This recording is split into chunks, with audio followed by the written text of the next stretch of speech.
bonjour chez vous, mesdames et messieurs. Bienvenue dans votre émission du Jour Presse qui reçoit ce matin Magloire Paluku et Kivoine. Magloire, bonjour. Bonjour Robert. Également Serge Nseka du journal de la ville. Serge, bonjour. Et puis vous étiez victime des personnes incontrôlées. Bonjour Ben, bonjour Magloire et tous nous qui suivent cette émission ce matin. Je suis en train de confirmer que nous avons été attaqués chez nous à la maison, la nuit du samedi à dimanche à l'heure 1h du matin. À qui? De personnes non identifiées, des brigands qui ont lancé des pierres, de grosses pierres qui ont fait des dégâts, qui ont cassé le véhicule, les vitres de la maison. Et sans motif, le jour après, donc le dimanche, nous sommes allés porter plainte et saisir quelques autorités de manière à ce que les enquêtes soient menées. Je crois qu'elles continuent. Mais ce que j'aimerais dire ici, que cette stratégie de vouloir faire peur à l'occasion de rien dans cet environnement d'insécurité généralisée, on peut penser à tout et à rien à la fois. On ne se dit pas victime de quelque chose, mais en étant journaliste, je me sens vraiment en insécurité, pas seulement pour moi, mais pour ma petite famille. Et que le Congo, la République devait nous assurer un minimum de sécurité. On ne demande pas de sécurité financière, mais de sécurité pour pouvoir exercer comme citoyen. La ville de Kinshasa, dans le cadre de décentralisation, devrait nous assurer un minimum. Et là, je ne vois pas le CESAC, je ne vois pas tout soi-disant. On n'avait pas contacté et le ministre de la Communication, mais également le ministre de la Communication, l'UNPC, bien entendu. Ils ont promis de nous aider dans ce sens-là. L'UNPC a promis d'envoyer Gabi Kouba qui était à l'étranger, un avocat pour porter plainte. Mais bon, ça a déjà été fait. Mais concrètement, ce que j'ai remarqué, j'ai constaté qu'il y a des enquêtes qui sont en train d'être menées. On a appréhendé quelques individus, je ne sais pas s'ils sont vraiment en lien avec ça, je n'accuse personne ici, mais je plaide pour un environnement assigné pour l'exercice de notre profession, parce que ça peut arriver à tout le monde. C'est arrivé à Chérubin, de la pire des façons. Je ne voudrais pas faire l'amalgame, mais je dis que quelqu'un qui bénéficie des immunités, d'une protection que nous n'avons pas, comme simple citoyen, simple journaliste, donc ça dit que ça peut arriver à tout le monde. Merci Serge, nous compatissons avec vous. Et puis, à cette occasion, nous demandons aux autorités qui nous suivent de sécuriser davantage. Sans compter les professionnels des médias. Le traumatisme, c'est le traumatisme que ce fait peut causer à la famille, aux enfants. Et ça, c'est incalculable. Quoi. Le message est passé à Félix Chamala d'Amen TV. Bonjour. Bonjour Ben, bonjour à tous. Et nous débutons des thèmes ce matin. On va se rendre comme d'habitude à la République démocratique du Congo avec la consolidation des opérations conjointes FARDC-UPDF dans le territoire de Béni au Nord Kivu, mais également à Irumu, en Ituri. Et dans les petits nord, les FARDC ont repoussé une incursion rwandaise à la frontière entre les bornes 13 et 17. Un élément de RDF a été neutralisé par les forces armées de la République démocratique du Congo. Et on va rentrer à Kinshasa pour parler du coup d'envoi. Donc ce soir du 9e jeu de la francophonie, on va y revenir sur les préparatifs et qui pourra gagner la République démocratique du Congo.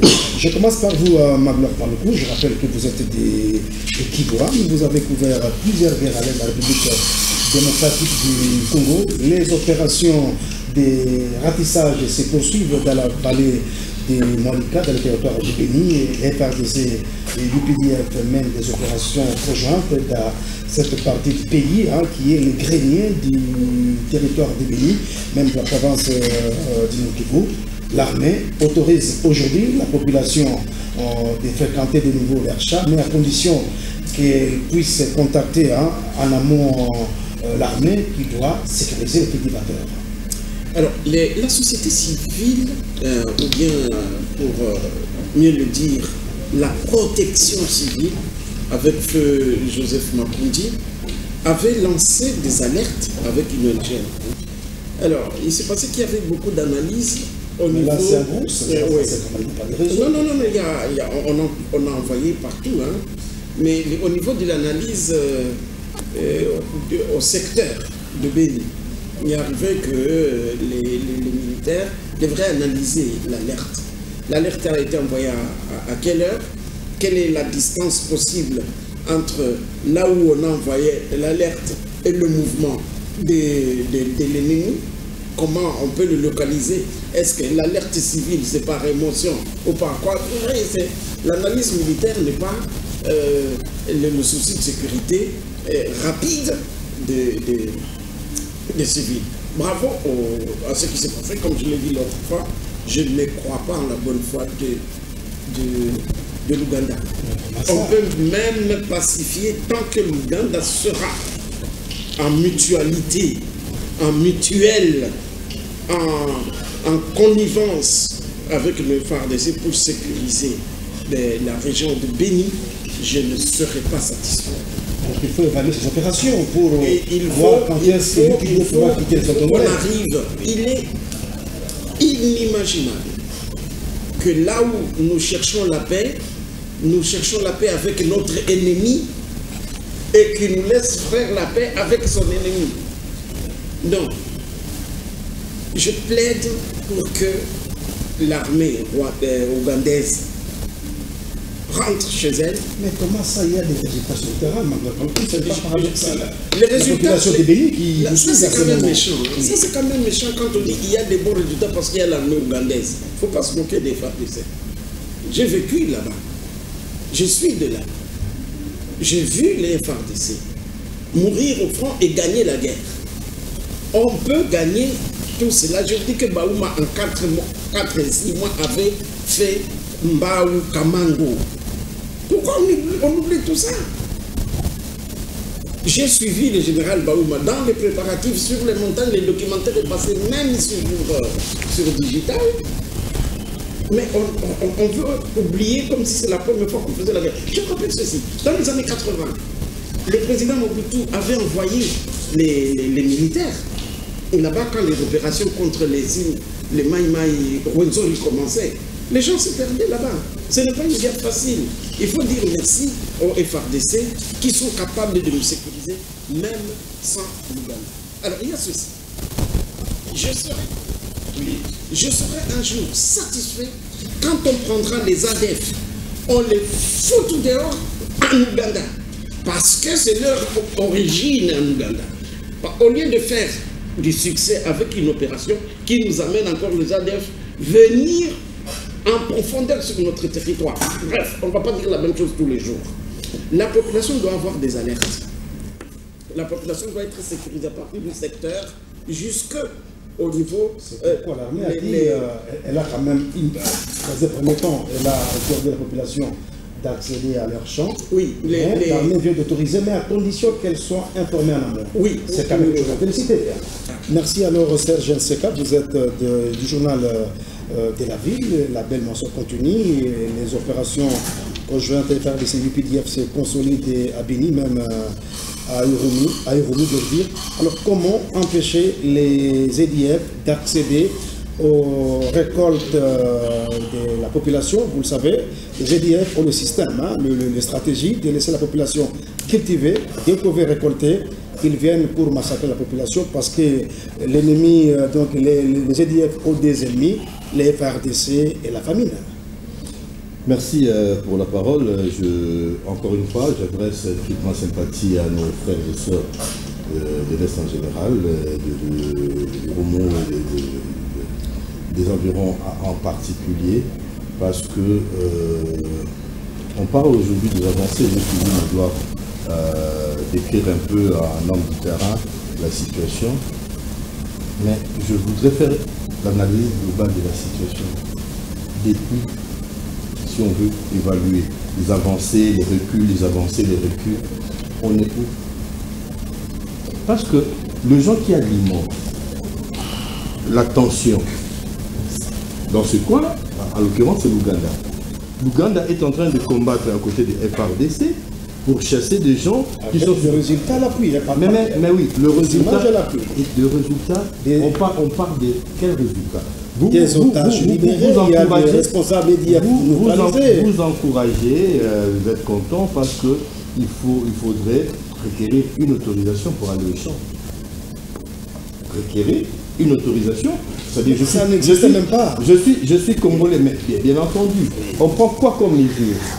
On prend la situation dégradée il y a des années, où on doit prendre la situation d'avant la guerre. Ces citoyens-là qui sont comme vous et nous n'ont pas le droit d'aller à leur travail. C'est-à-dire comme voilà, pour venir ici, ils doivent requérir l'autorisation à la commune ou à l'hôtel. Mais si c'est pour ma protection, où elle est mal, là où il y a le terrorisme. Je peux avancer, j'ai dit que je faisais une analyse globale pour dire qu'à la fin, ici, il n'y a pas d'avancée. Il n'y a pas d'avancée parce que la population, nos frères et sœurs de ce coin-là, ne sont pas encore sécurisés. Que le danger de la guerre n'est pas écarté. L'ennemi qui est à la fois ennemi et allié est toujours là. On peut rester 100 ans dans cette situation. Voilà. Tu seras là avec ton optimisme, tu vas prier la Vierge, mais on n'aura jamais des situations in fine, de manière globale. C'est-à-dire que ce n'est pas du pessimisme. L'émission à caractère pédagogique. Non, la pédagogie, c'est aussi faire mal avec la vérité. C'est-à-dire que les autres qui les autres, on reste sur place, on fait du surplace. On fait du surplace. L'Ouganda est à la fois ennemi et allié. Comment on ne peut pas commencer en amont à résoudre ces problèmes-là? Donc, on se sépare de l'Ouganda. S'il te plaît, on en a fait combien? Et fixer la date pendant laquelle vous quittez le sol congolais, selon vous? Commençons par lire tous les rapports sur la situation sécuritaire en République démocratique du Congo, depuis la fin des années 90 jusqu'à présent. Vous verrez, notez clair les responsabilités de l'Ouganda et du Rwanda, pour ne citer que ces deux-là. Et de quelle évaluation voulez-vous 20 ans après qu'on continue à faire des petites évaluations pour voir qu'on a fait deux pas pour reculer? A été invité par le gouvernement congolais. Mais c'est à ce gouvernement. Où est-ce que vous voulez m'amener? Nous sommes en 1940, le gouvernement de Vichy en France pactise avec des Allemands, capitule. Il y a un petit groupe à la tête duquel il y a le général de Gaulle qui s'exile en Angleterre, qui commence une révolution qui aboutira à la libération. Ce n'est pas quand le gouvernement prend une décision que c'est la lettre de l'évangile. Excusez-moi, ne m'amenez pas là où je veux pas. Mais ce gouvernement, je le dis avec mon cœur parce que je ne crois pas à ce genre d'action qui n'apporte rien 20 ans après. Assez, mais ce sont des jeunes qui avaient 0 année, aujourd'hui, qui sont majeurs, qui peuvent se marier et qui vivent dans cet état-là, qui sont frères, qui ont le même droit que nous. Alors, je vous réponds autrement ma question, Serge. Peut-être que ça sera pour bien coincer les EDF qui ont l'habitude de contourner les FARDC en laissant la population cultiver, au moment des récoltes, les EDF viennent envahir ces lieux, ces champs. Alors, qu'est-ce que vous demanderez à l'armée cette fois-ci qu'elle ne soit pas surprise? Je n'ai rien à demander à l'armée. Je n'ai rien à demander à l'armée. Je demande au gouvernement, parce que l'armée dépend du gouvernement. C'est la politique du gouvernement qui est exécutée sur le terrain, mon cher Robert. C'est-à-dire qu'on prenne des mesures rassurantes, qu'on prenne des mesures idoines, de manière à ce que demain, nous puissions avoir des résultats. C'est-à-dire que quand Baouma a réalisé ce que Magloire répond toujours ici, qu'est-ce qui nous a empêché, nous, RDC comme pays, à consolider ces résultats? Pourquoi il y a eu recul? C'est-à-dire que ce que vous vantez aujourd'hui comme avancé, mais c'est consolidé par rapport à quoi? Qu'est-ce qui prouve que demain, ces gens-là ne reviendraient plus pour massacrer et faire la même chose? Donc, pour terminer, je dis, on résolve le problème en amont, qu'on éclaircit nos rapports avec le Rwanda et l'Ouganda, et comme ça, on prend des mesures qui pourront nous permettre d'avancer comme État, comme peuple, comme une nation. Merci. Alors, c'est ce qui nous manquerait, à mon avis. Félix Chamala, 20 ans après, les USA n'ont pas pu mettre fin au terrorisme en Afghanistan. Donc, aucune armée étrangère ne viendra en finir avec les EDF en République démocratique du Congo, qui doit faire le gouvernement, et comment consolider l'accompagnement des cultivateurs par les FARDC. Au niveau de Malika, c'est le grenier de Tébéni. Ouais, vous savez très bien, on a toujours dit Si nous voulons la paix, c'est nous-mêmes en tant que Congolais, en premier lieu, nous devons faire l'effort pour trouver cette paix. Et cette paix ne viendra pas des États-Unis, ne viendra pas de la France, ni de la Russie, ainsi de suite. C'est nous-mêmes d'abord sur le plan interne, nous devons travailler pour trouver cette paix. Parce que c'est la République démocratique du Congo qui est attaquée. C'est par là même, Guterres, vous avez dit que ces rebelles qui nous font la guerre sont bien outillés par rapport à notre armée. C'est par rapport à M23. Ah oui. Vous parlez d'IFA Bénin. Oui. Alors, cette question, vous savez très bien, on a toujours dit, ces gens qui sont protégés, soutenus par l'hypocrisie de l'Ouganda, on ne cesse jamais de les dire, que cette face que l'Ouganda, avec certaines de choses qui sont en train de passer, qui nous montrent, parce que aujourd'hui nous devons se dire en face, même si nous allons faire venir les Ougandais, le militaire ougandais sur... Non, vous savez, le problème, respirer ou pas, mais notre souci, c'est à saluer. Mais notre souci, c'est au moins, est-ce que ça sera pour un petit moment que cette population sera tout à fait contente, ou bien nous allons continuer, nous allons protéger ça. C'est ça la question que nous devrons se poser. Avec l'hypocrisie, parce que moi je l'ai toujours dit, avec l'Ouganda et les autres là qui viennent en République démocratique du Congo avec d'autres cartes cachées qui ne se dévalent pas. Mais ce que moi, tout simplement dire, pour remettre, que nous puissions mettre fin à ça, il faut que tous nos services puissent être activés. À part l'armée, les autres... Oui, c'est ce que j'ai dit. Tous les services puissent être activés, avoir au moins des outils et des moyens pour au moins détecter à chaque moment. Parce que quand vous prenez les ADF qui, des fois, quand nous sommes... par exemple, on n'arrive pas à identifier qu'ils vont nous attaquer à tel moment. C'est comme s'ils se connaissent mieux. Bon, c'est ce que je dis. Le problème est aussi qu'après cette relation avec l'Ouganda, les militaires qui viennent, ainsi de suite, après, est-ce que nous allons rester avec la paix en République démocratique du Congo après le départ de ce militaire? C'est pour cela que j'ai dit que sur le plan interne, nous devons travailler. Un grand travail devrait se faire sur le plan interne au moment où c'est ce que j'ai dit, c'est un travail qui devrait se faire et aussi, surtout, contrôler à ce que ces ennemis qui sont en train de nous faire mal dans la partie est de la République démocratique du Congo ne puissent pas encore avoir l'occasion à ces territoires, à ces villages déjà récupérés. Merci. Alors, je signale l'arrivée de Margadi Diana de l'FT. Margadi Diana, bonjour. Bonjour Robert, bonjour à mes collégateurs, bonjour aux téléspectateurs, des excuses pour ces petits et premiers retards. Oui, les FARDC, provisoirement en retard ou définitivement en retard. Alors, les FARDC ont repoussé une incursion des troupes rwandaises à la frontière entre les bornes 13 et 17. Peut-on saluer la vigilance des forces armées de la République démocratique du Congo parce qu'un élément RDF a été tué? Et est-ce qu'on peut marier ça avec la marche de dissuasion des FARDC qui a été organisée samedi dernier à Kinshasa et à Lubumbashi? Et beaucoup de gens se posent la question, pourquoi ne pas l'organiser au Nord-Kivu? Il y a une différence entre des actions de dissuasion et des actes palpables sur place. Oui. Donc en gros, je crois qu'en tant que Congolais, on ne peut que saluer pour une fois de plus. Le FARDC ont réussi à sauver le monde. Mais on ne va pas s'éterniser sur des actions partielles. La question des l'UPDF. J'ai suivi le débat ici. Je vais revenir sur un élément que j'ai l'habitude dans une confrontation.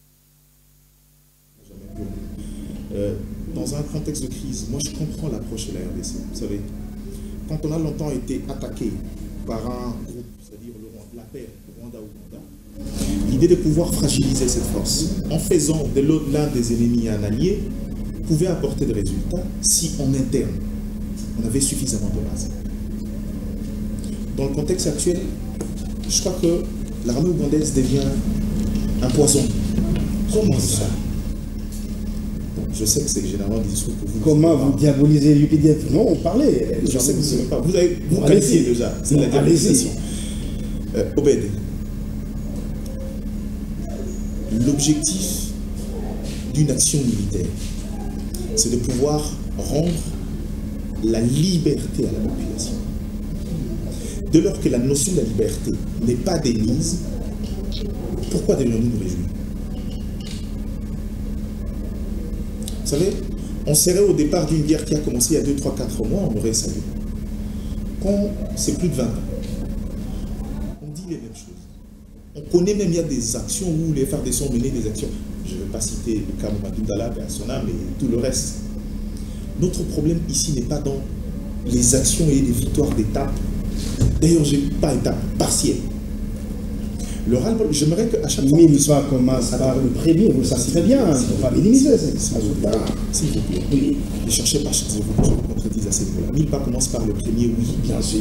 Mais quand il faut faire 1000 pas et que le premier pas semble être le dernier, c'est un problème.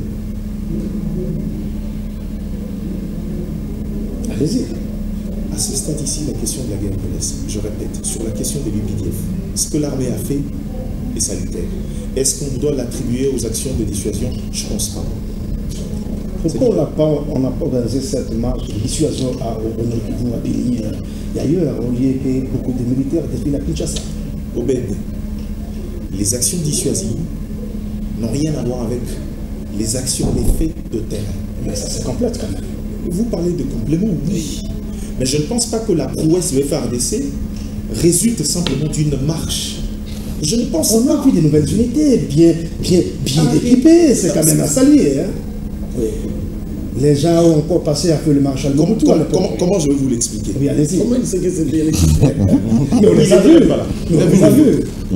En fait, moi-même, je les ai croisés sur Bandang. C'est ce qu'on veut savoir. Tu es expert en balistique. Vous voulez me faire croire qu'une marche de dissuasion organisée à Kinshasa a apporté des résultats militaires à l'Est? Je ne l'ai pas dit, j'ai dit vous l'insinuez. Je ne l'ai pas confirmé. Vous l'insinuez en fait. Obed, restons dans le fait. Ce que le FARDC fait est salutaire. Mais quand on revient pour parler de cette question-là, parce qu'à la limite près, au lieu de politique curative, à ces niveaux-là, essayons de voir un peu plus loin que le bout de notre nez. Je crois que je vais chuter sur ces sujets parce que j'ai l'impression qu'il n'y a pas trop de commentaires à faire là-dessus.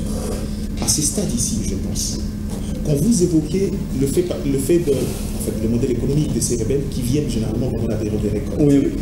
Au lieu de pouvoir interdire aux gens qui vivent déjà dans un contexte de guerre, de pouvoir préalablement demander l'autorisation, pourquoi ne pas s'organiser et mettre des unités bien disposées dans les espaces, ce qui constitue un marché pour eux, pour pouvoir faire barrière aux attaques du moment. C'est comme pour dire, je sais que Félix est sous menace, je dis, bon, tu ne rentres pas chez toi, viens dormir à même ligne. Pourtant, Félix est père de famille, il a des enfants. Félix Chamala. Je parle de Félix Chamala. Voilà. Ah, ok. Félix Chamala. Ça veut dire que Félix sera sous protection au même lit, on lui donnera un peu de gâteau, un peu de miel, et les enfants. Je crois que la meilleure politique, c'est de continuer à permettre à cette population qui vit déjà dans une sorte de psychose de recréer un contexte de vie. J'ai toujours dit la question de l'Est, c'est une trilogie. Tant qu'on aura des services militaires efficaces, un renseignement qui fait le travail et recréer un cadre de vie, ça permettra à cette population-là de s'impliquer dans les dynamiques de paix. Quand on vit dans la sécurité, vous n'allez pas me demander à moi de faire quoi que ce soit. J'ai toujours dit, même dans les dénonciations, c'est difficile de le faire parce qu'on craint les représailles. Quand les militaires sont capables de vous dire, bon, le roi Batola, par exemple, ça prouve à suffisance que tu es un peu vulnérable. Mais c'est une guerre asymétrique, vous savez, c'est justement, puisque c'est une même le GSA, puisque c'est une guerre asymétrique, si c'était une chanson, ça serait une chanson qui aurait récolté un disque d'or. Non, pas des platines en fait. Il ne suffit pas de chanter ici une guerre des dissuasions, c'est à nous en tant qu'État de prendre des dispositions. À la limite de ne pas aller. Mais l'État prend des dispositions avec la formation de la brigade canine, vous le savez. Ah, Oui. On va y revenir. On va y revenir dispositions de la l'État, parole les tourner. dispositions de l'État, nous le connaissons. Je crois que de manière factuelle ici, nous critiquons l'approche. Bien sûr. Cette approche semble ne pas aller dans le sens convenable. Vous ne pouvez pas, de gens qui vivent dans un contexte pareil, leur demander une autorisation préalable. Ça veut dire que... Mais même c'est pour sa protection. Oui. Oh ben, si c'est pour ma protection, votre travail, votre devoir régalien, c'est de sécuriser cette population. Et j'ai dit ça lors d'une dernière émission ici. Merci, ensuite rapidement. Et je chute. L'une des faiblesses, et même quand on a commencé à avoir des attaques à la bombe, c'est parce que les militaires eux-mêmes n'ont pas pris le soin de sécuriser ce qui peut constituer les zones économiques. Dans une société où il y a la guerre, les premières deux zones qu'il faut sécuriser, c'est les espaces de marché. Question de permettre quand même à cette population de continuer à survivre en attendant de trouver une solution définitive. C'est à ces niveaux-là. L'autre problème, c'est l'approche. On salue les efforts, oui. Essayons de changer l'approche. Si c'est un problème d'effectif, ça, il faut le corriger. Merci. Alors, Magloire, par le coup, hein, on peut quand même encourager la vigilance des FARDC, puis corriger le RJF dans le Nord Kivu. Est-ce les cessez-le-feu par rapport à la mise en œuvre de la feuille de route de Luanda profite à la République du Congo? Bon, là, avant d'attaquer, je voudrais lancer une petite phrase. Quand on parle de Mamadou Ndala dans la guerre de l'Est, je voudrais qu'on sache que le colonel ne conduit pas la guerre. Il y a les généraux. Voilà. Alors on a donné trop de place à Mamadou Ndala pour ça énerve. Mais la population de Béni risque de je ne vais pas contre vous. Hein? Je ne vais pas dans le débat. Oui. Je suis scientifique. Oui. Un colonel ne fait pas la guerre là où il y a les généraux. Ne commande pas la guerre là où il y a les généraux. C'est bien compris. Ça, c'est une boîte. Répondez à la question. Alors, vous savez, quand on a tracé la frontière entre la frontière géodésique entre le Rwanda et la RDC, et c'est par satellite qu'on suivait la frontière de 1910. Je suis venu invité par Kondeville Kikanda pour suivre aussi à l'Assemblée nationale, l'ancien gouvernement opérationnel, et comment la frontière passait. On a remarqué que la frontière entre Gisenyi au Rwanda et Goma, parfois la zone neutre était volée et que certains habitants avaient construit sur les bornes, et que la borne se trouvait dans une chambre à manger d'un des noms. Moi-même, je fais ce reportage. Tu dors la tête au Rwanda, le pied. Je connais des tombes où un papa est enterré la tête au Congo et le pied au Rwanda. Quand les Rwandais traversent cette période, Kabunango jusque 3 antennes 1, et puis à côté de Moutao, voilà, du côté de Kibumba là-bas, ils font toujours des incursions sur le territoire congolais. Là, on a bien placé des gens qui connaissaient déjà la tartufferie irlandaise. On les attaque. Il y a le mécanisme conjoint de vérification. Pardon. Il y a la CIRGL, il y avait la CPGL, il y a la MONUSCO, le mécanisme de MONUSCO. Depuis Toumbalouaba, quand il était encore secrétaire exécutif, je parle de la CIRGL. Mais le Rwanda n'a jamais respecté.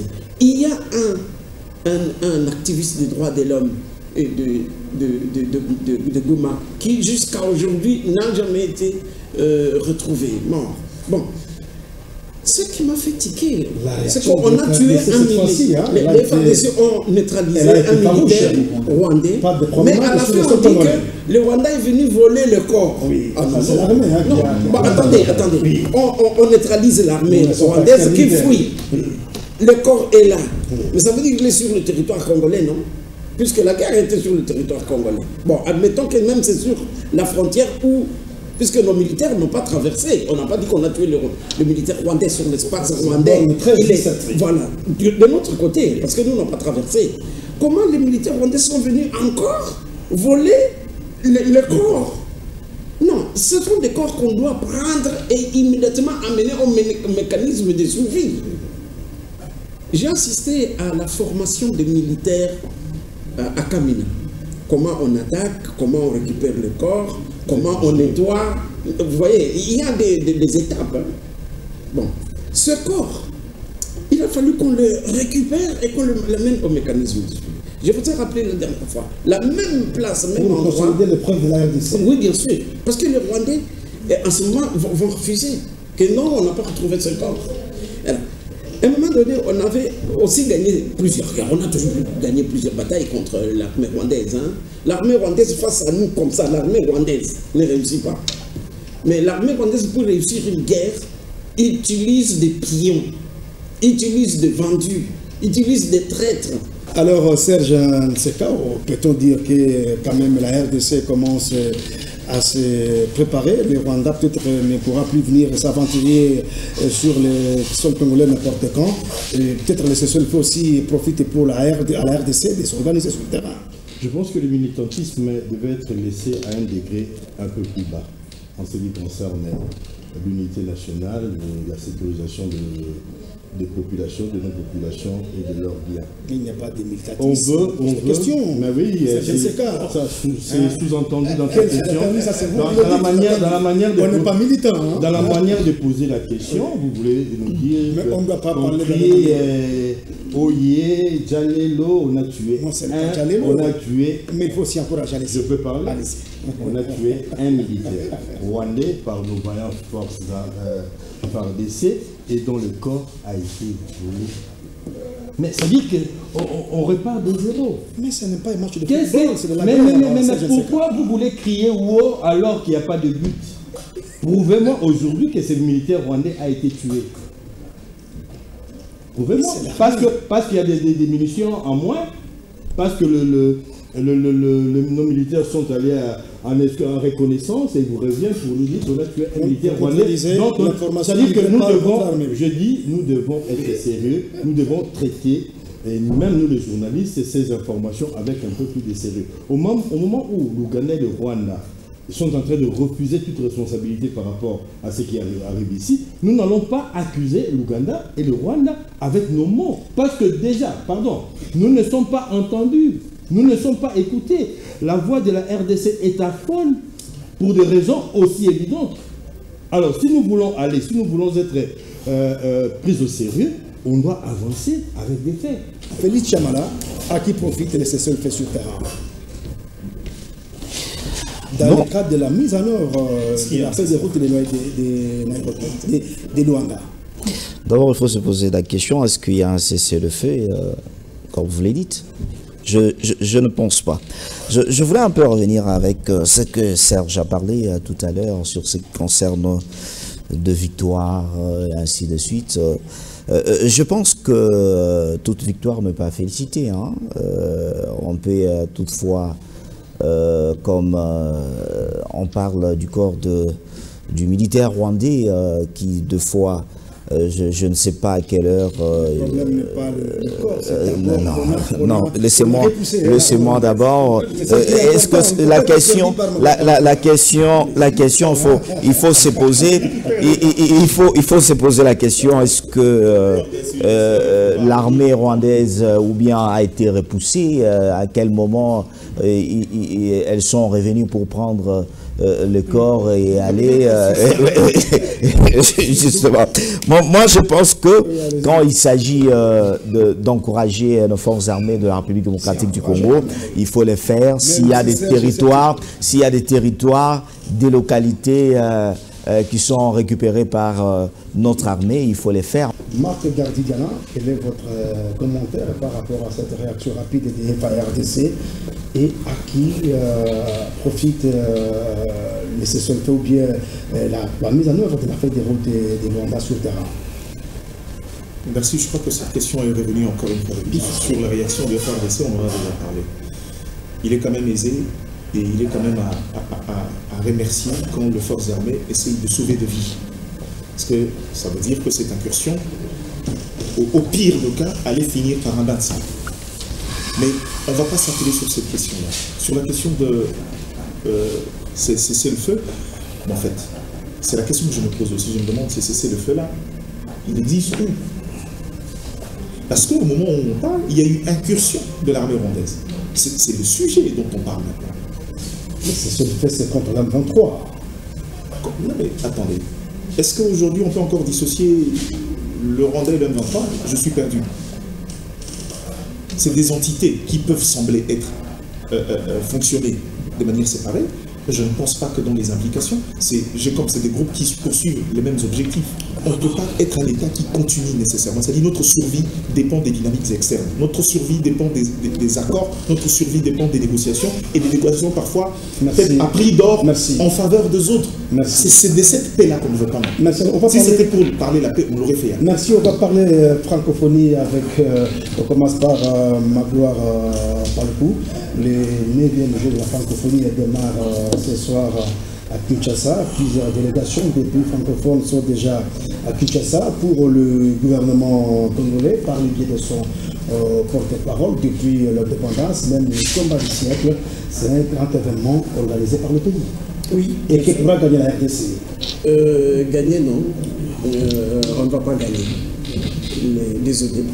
On ne va pas gagner, nos athlètes n'ont pas été bien préparés au niveau artistique, culturel et puis au niveau sportif. C'est au niveau des médailles, mais économiquement. Oui, économiquement, nous avons beaucoup gagné. La formation vient de perdre 2-0 notre premier match. Ah oui. Voilà. Mais je viens de reprocher d'ailleurs à un ami de la culture, parce qu'ils sont partis de notre ministère pour aller et qui achetait le glace sur la rue. Moi je lui dis, tu es de très haut niveau, tu ne peux pas acheter une glace sur la rue. Il a rigolé, mais ils étaient bien habillés. J'ai beaucoup aimé les modélistes congolais qui ont fait des raffias, les larkouba, sur des motifs de tissus maliens, et c'est comme ça, et c'est très beau, c'est notre identité, c'est la jeunesse. Alors je vais reprendre votre petite phrase. Depuis l'indépendance, le premier... C'est non le gouvernement, non, parlez de son alors, je voudrais parler de 2 ou 3 événements comme ça. Avant, aujourd'hui et après 74. Avant 74, d'abord, il y a eu 67, le plus grand événement que nous avons organisé, qui a créé la cité de l'OUA, où on a été obligé d'ailleurs de changer le lit d'un chef de l'État.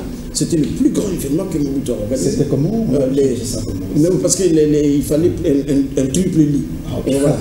C'est une cerise sur le gâteau. La cité de l'OUA a été construite parce qu'en 1967, la première fois, Mobutu Sese Konte avait accueilli le sommet de l'Organisation des militaires africains.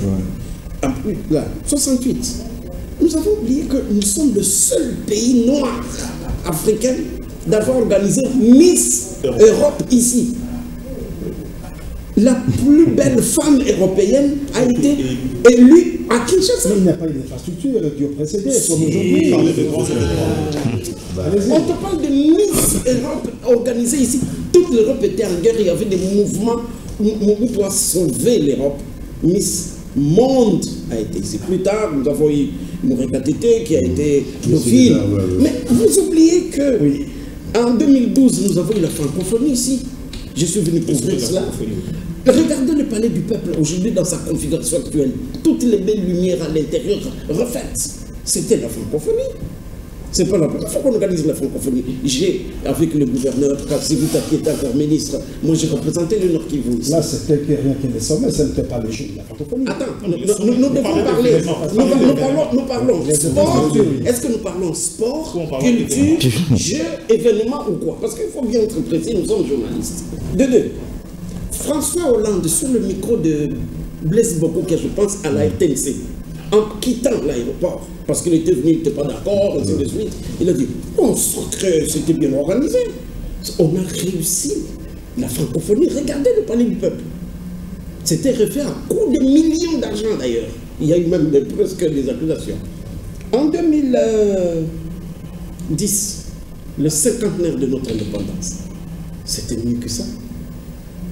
Je me rappelle, celui qui était le conseiller du chef de l'État chargé des infrastructures, Kimbembe Mazunga, a dit, président Akitselibino Potonakini. Vous avez vu comment c'était joli. On a même refait les routes. On a on a dessiné Kinshasa. Donc, Nous, on venait de la province pour venir prendre une photo là-bas. C'était une place où tous les samedis, les gens venaient se marier. Vous avez oublié tout ça. Au niveau du stade de Vraiment. J'ai dit, il ne faut pas nous charrier des charabia que depuis 1914, on n'a rien fait. C'est quoi ça? Et c'est ça notre problème, nous, Congolais. Hein. Alors, économiquement, que pourra gagner la République démocratique pas grand-chose, mais beaucoup. Parce que jusque 2 jours avant aujourd'hui, les billets n'étaient pas encore arrivés. Oui, bien sûr, nous allons gagner. Mais ça ne sera pas grand-chose par rapport à ce que les chefs de l'État et le gouvernement ont perdu comme argent. Enfin, ont dépensé, on n'a pas perdu. On a dépensé, on a gagné. Oui. Bref, je me résume. En une minute, ce n'est pas la première fois qu'on organise des grands événements. Nous sommes un peuple d'événements. Il ne faut pas nous dire que depuis 1974, c'est le seul événement culturel et sportif. Peut-être que vous pouvez avoir raison. Mais l'événementiel, nous en avons. Allez, quelle chance pour le débat. Je souhaite que les artistes seront les meilleurs. On les a bien préparés. Nos artistes seront les meilleurs parce qu'ils ont été préparés. Vous savez, nous... C'est le foot. Le foot. Oui, alors nous, par exemple, on a, au niveau de la culture, nous sommes venus avec 11 disciplines. Et il y a 40 artistes qui vont faire des innovations. Il y a même la littérature nouvelle. Il faut que je prononce ça très bien. C'est que nous serons toujours meilleurs dans la culture. Quant au sport, je lui souhaite vraiment de mouiller le maillot. Merci. Alors, Serge Seka, quelle chance que vous donnez aux athlètes congolais dans toutes les disciplines. Et vous, en tant qu'économiste, qui pourra gagner économiquement la République démocratique du Congo. Est-ce que les préparatifs ont été bons? Vous avez couvert plusieurs points de presse du ministère de la Communication sur ce dossier. Merci. Si ça ne dépendait que de moi, toutes les équipes congolaises gagneraient. Donc, bon vent à eux et tout. Mais je voulais d'abord dire un mot au sujet de ce qui venait d'être dit ici. Qu'on ne soit pas iconoclastes. Ne nous autoflagellons pas tout le temps. Parce que déjà, avant les indépendances, Louis Armstrong, le grand trompettiste, a été invité ici.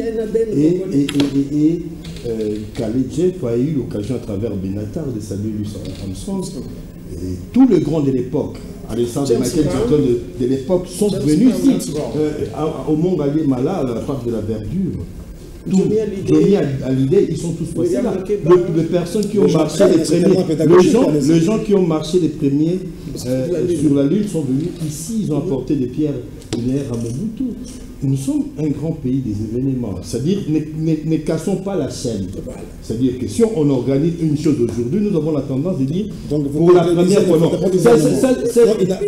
Cette manière de parler, j'avais dit une narrative là, de la première qui a précédé. Non, je dis, je ne contredis pas. Oui. Je suis plutôt en train de rafistoler en disant que nous sommes le maillon d'une chaîne qui doit amener le Congo vers le développement. Personne ne fait mieux que l'autre parce qu'il faut voir aussi les époques.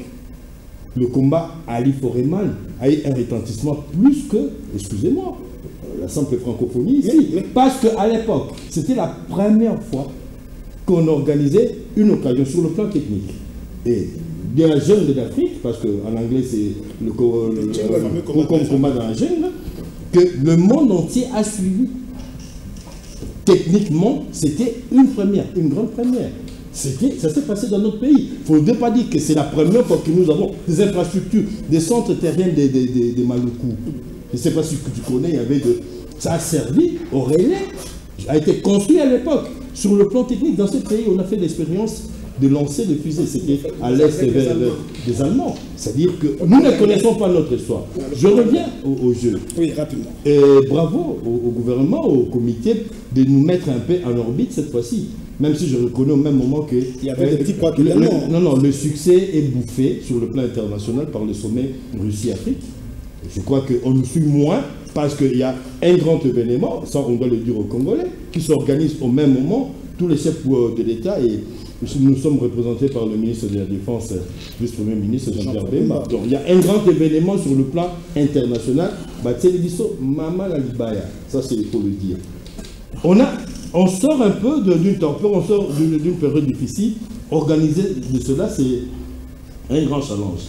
Mais sur le plan culturel, Magloire, on a ramené une polémique des musiciens à l'interne, à ce niveau, ça risque d'empoisonner.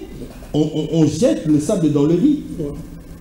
Et ça va devenir indigeste. Mais on ne peut pas le manger. Le comité d'organisation devrait régler cela avec la ministre de la Culture. Mais c'est la responsabilité de la ministre de la Culture, parce que du côté culturel. Il y a c'est multi-ministériel, j'ai des termes ministériels. Il y a le ministre du sport, il y a plusieurs ministères des infrastructures, le ministre. C'est parce que ce sont eux. Transversalité. Oui, mais quand ça ne marche pas à ce niveau-là. Parce que la conséquence, c'est quoi? La population qui doit se déplacer pour suivre le jeu va être scindée en deux. Il y aura des gens de tels ou de tels. Et par rapport à l'image même que nous comptions vendre, ça risque d'être un peu très mitigé. Je suis en train d'en appeler à la responsabilité de ceux qui dirigent les jeux, que ces jeux-là, c'est pour les Congolais, c'est pour notre honneur.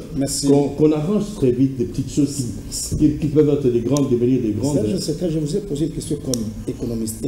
Économiquement, que pourra gagner la RDC après ces Jeux? Je pense que c'est beaucoup plus sur le plan de l'image que nous allons gagner. Parce que quand le gouvernement organise ce genre de manifestations, ce n'est pas nécessairement pour avoir un retour à la hauteur de l'investissement.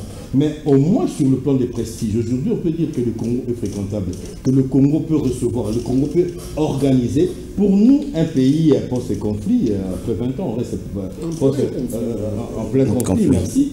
Ça quand même... ça donne l'image d'un géant qui s'était endormi, qui fait un effort de se réveiller. Malgré les couacs, reconnaissons-le, mais le gros a été fait, organisé, invité, sécurisé, même si la secrétaire générale a décidé de ne pas venir du fait de sa nationalité. Elle a oublié qu'il a pris la responsabilité d'une organisation qui ne parle pas la langue de son pays et n'est pas venue. Donc, merci.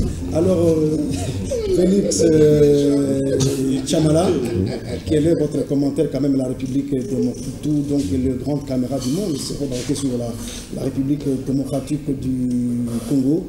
Beaucoup d'investissements. Hier, le porte-parole du gouvernement n'a pas été en mesure de dire combien qui a été jusque-là utilisé dans le cadre des CG de la francophonie. Est-ce que la RDC n'a pas été abandonnée aussi? Bon, je pense... On a beaucoup mis de moyens pour le jeu de la francophonie. Bon, je pense qu'il y a tellement eu beaucoup de points de presse avec Mouyaya, avec l'organisateur, aussi le ministre de l'Intérieur. Il y en a un peu qui ont défilé pour cet événement, parmi tant d'autres que notre pays a connu, hein, République démocratique du Congo.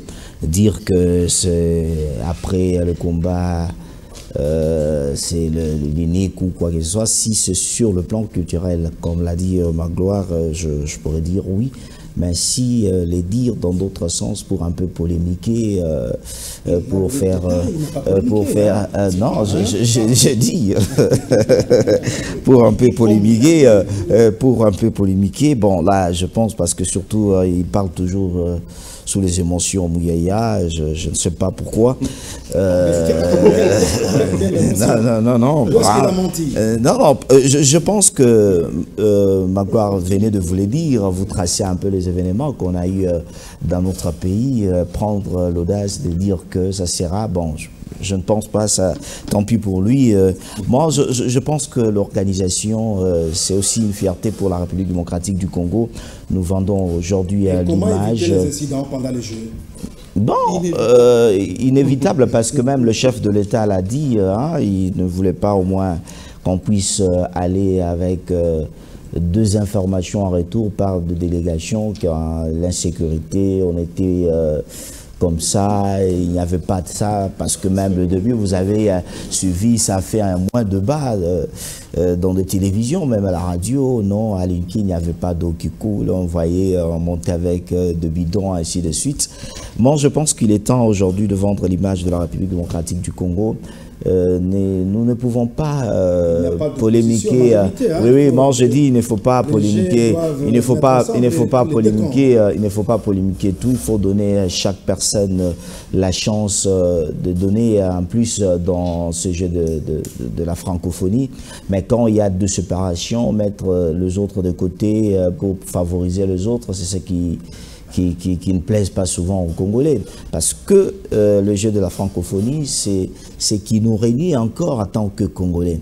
Nous espérons que nos athlètes, ceux qui vont nous présenter, Mais les nous gens leur qui ont souhaitent. été boudés par Mouchikiwabou, Bon, je pense que la dame, d'abord, elle ne parle pas français. Vous-même, vous avez vu comment... non, officiellement, elle parle anglais, mais quand on parle français, c'est justement... pour moi, je pense qu'elle sait s'absenter. Elle sait s'absenter. Ce n'est pas au gouvernement de supplier. Oui, c'est cause personnelle parce que elle est là comme secrétaire. Bon, elle se sent un peu touchée parce que oui, elle se sent touchée que je ne peux pas partir dans un pays où on fait toujours des dégâts. Non, je pense que oui, je pense que elle a tellement de mauvais souvenirs pour la République démocratique du Congo. C'est parmi tant d'autres de gens qui ont mal fait à ces pays et nous ne pouvons pas le permettre, même si elle pourra oser le venir. Non, mais le gouvernement l'avait déjà autorisé. Non, mais on nous dit en tant que population, on ne pourrait pas le permettre. Mais qui doit aussi parler le même langage avec ce gouvernement, peut-être. Alors, Marc Gardi Diana, d'électé, alors, comment? Parce qu'on a connu avec l'arrivée du pape ici, des infrastructures, mais juste après le départ du pape, on a manqué de maintenance. Il y a encore des irréguliers publics qui auraient fait surface, même par exemple au niveau de l'ailleurs.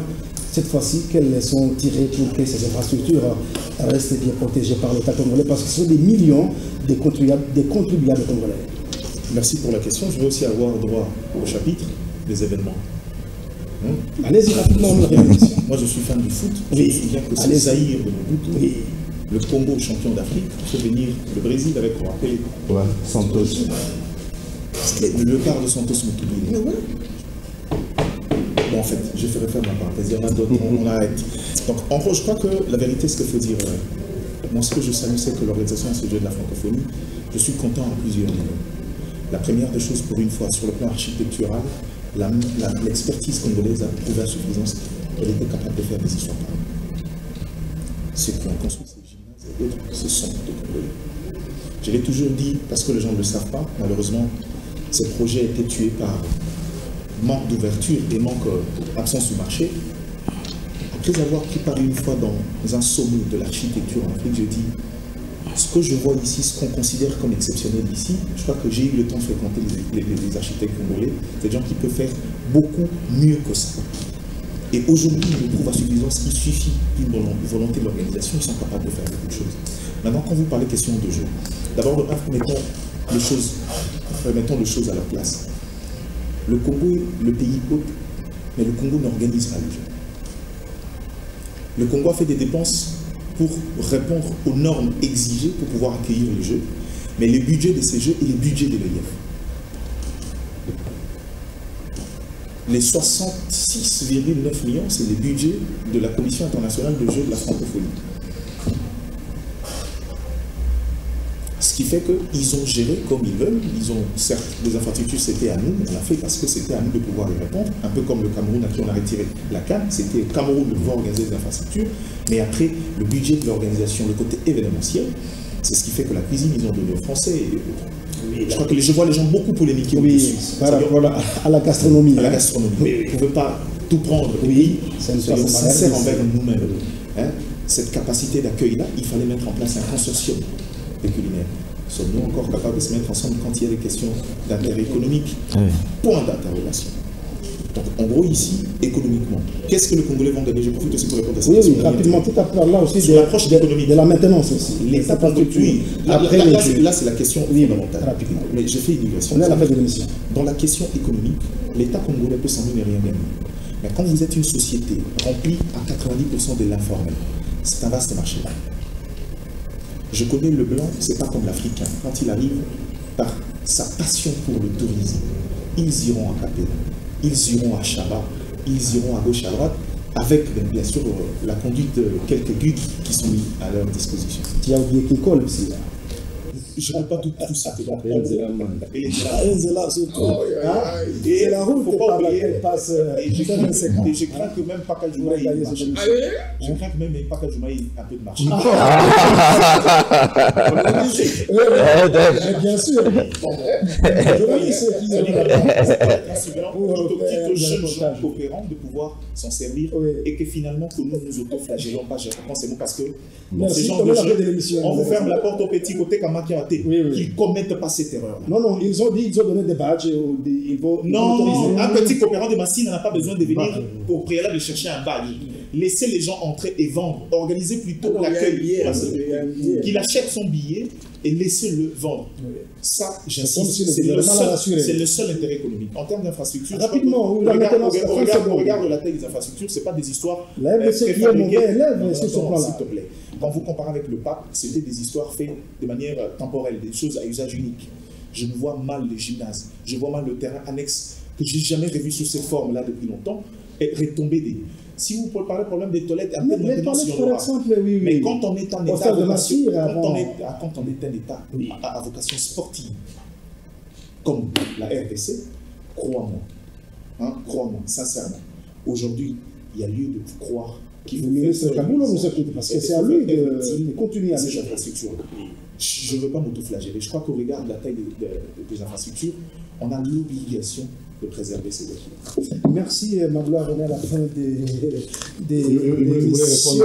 Mais on est à la fin de l'émission, Magloire. Ils ont tué le Bénéma avec le côté culturel. Non. Ils n'ont rien à voir. Il y a un comité international.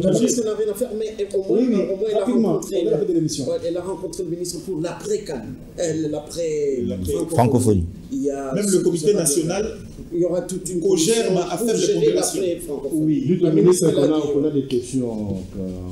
Mais c'est pas lui. Alors, merci. Alors, vous allez voir Magloire en privé. Et Digipress recevait Magloire par le coup de Kivoine. Merci. Et puis, Serge Nseka du journal de la ville, Félix Chamala d'Amen TV, et puis Marc et Dardi Diana, LFT, retrouver cette émission. Tout un mobilier d'arrêter de nous embrouiller.